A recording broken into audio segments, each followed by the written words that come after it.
नमस्कार, news for nation देख रहे हैं आप। मैं हूं आपके साथ रश्मि। बीजेपी अब इस कोशिश में जुट चुकी है कि जनता दल यूनाइटेड के साथ रिश्तों को ठीक किया जाए। जी हां, हम ऐसा इसलिए कह रहे हैं क्योंकि इस वक्त बिहार में विधान परिषद का चुनाव होना है। ऐसे में इस चुनाव को लेकर सीट के शेयरिंग को लेकर लगातार जो बयानबाजी है वो की जा रही थी। एक तरफ बीजेपी पीछे हटने को तैयार नहीं है, तो वहीं दूसरी तरफ जनता दल यूनाइटेड ने भी ये साफ कर दिया है कि इस बार 50-50 का फॉर्मूला ही विधान परिषद के चुनाव में लागू होना चाहिए। लेकिन इस सबके बीच आपको बताएं कि बिहार के शिक्षा मंत्री विजय कुमार चौधरी का वो बयान हमने आपको सुनाया, जिसमें उन्होंने कहा है कि सबसे पहले बीजेपी और जेडीयू के बीच सीट के शेयरिंग को लेकर बातचीत होगी और उसके बाद ही कोई अंतिम निर्णय एनडीए में लिया जाएगा और उसकी औपचारिक घोषणा भी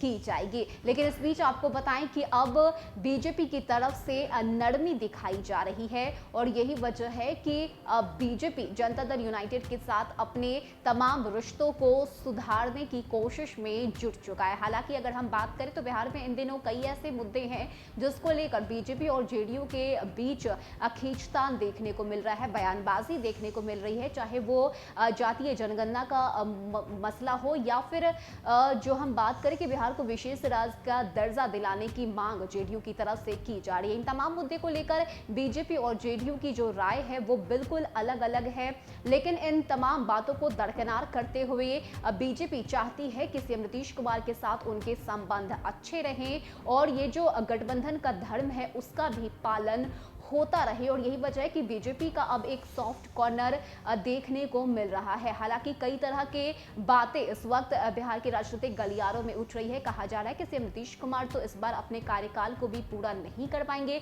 क्योंकि जल्द ही ये एनडीए टूट जाएगा। लेकिन इस बीच बीजेपी की तरफ से अब कोशिश की जा रही है ताकि जल्द से जल्द रिश्तों को सुधार लिया जाए और इसकी कोशिश सबसे पहले शुरू हो रही है बिहार में होने जा रहे विधान परिषद के चुनाव से। आपको बताएं कि 24 सीट पर ये चुनाव होने हैं। कई राजनीतिक दलों की तरफ से बिहार में तैयारियां की जा रही है, जीत के दावे भी किए जा रहे हैं। लेकिन अगर हम बात बिहार के मुख्यमंत्री नीतीश कुमार की करें तो उनका साफ तौर से कहना है कि जनता दल यूनाइटेड अपने प्रत्याशियों को चुनाव में उतारना चाहती है और जीत भी हासिल करना चाहती है और यही वजह है कि 50-50 के फॉर्मूले के साथ सीएम नीतीश कुमार इस बार विधान परिषद के चुनाव में आना चाहते हैं। लेकिन इस सबके बीच अब देखने वाली बात होती है कि बीजेपी की तरफ से जो ऑफर सीएम नीतीश कुमार को दिया गया है, इसको लेकर सीएम नीतीश कुमार की तरफ से अगला बयान क्या सामने आता है और क्या जनता दल यूनाइटेड इस ऑफर को स्वीकार करती है या फिर नहीं, क्योंकि इस वक्त रिश्ते को सुधारने की कोशिश बीजेपी की तरफ से